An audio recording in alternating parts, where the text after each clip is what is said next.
because athletes, their opinions and their words carry so much clout, carry so much weight. Some people take it as gospel, but some people, that's their black friends. That's the closest they're gonna get to a black perspective. And not just athletes, commentators, opinionists. That's why this is such a, that's why not everybody should or can do what we do every day, because not everybody's qualified to do it, okay? There are a lot of people whose commentary is assigned credibility based on their popularity, their platform, and not the substance of their commentary.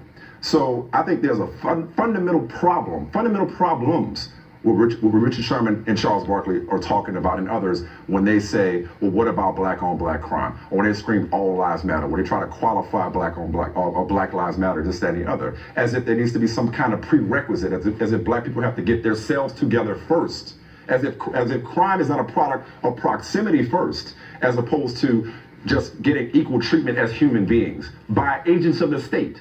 Not holding criminals to the same standard, or not holding agents of the state to the same low standards as criminals. That's not making an excuse for situations. It's calling it what it is. But when people don't see it like we see it, like with Michael Jordan, people are like, "Oh, Mike didn't keep it real. He didn't call it for what it was."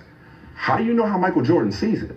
Because there are a lot of black people who view Black Lives Matter as a whole, not just the subsets that are proposing violence or whatever, as a whole, as a negative, and keep perpetuating this destructive rhetoric about, well, what about black on black crime? Or we are our own biggest problem, as if those are two separate and distinct issues. Not that they don't intersect at any point. Right. But there's two separate and distinct issues that come back to institutional racism. There's a lot of black people peddling this. And when they talk, people listen, and people assign credibility to it based on their own agenda. Because see, Richard Sherman's a thug when he's yelling at Aaron Andrews. He's the second coming to Martin Luther King when he's saying what they want him to say.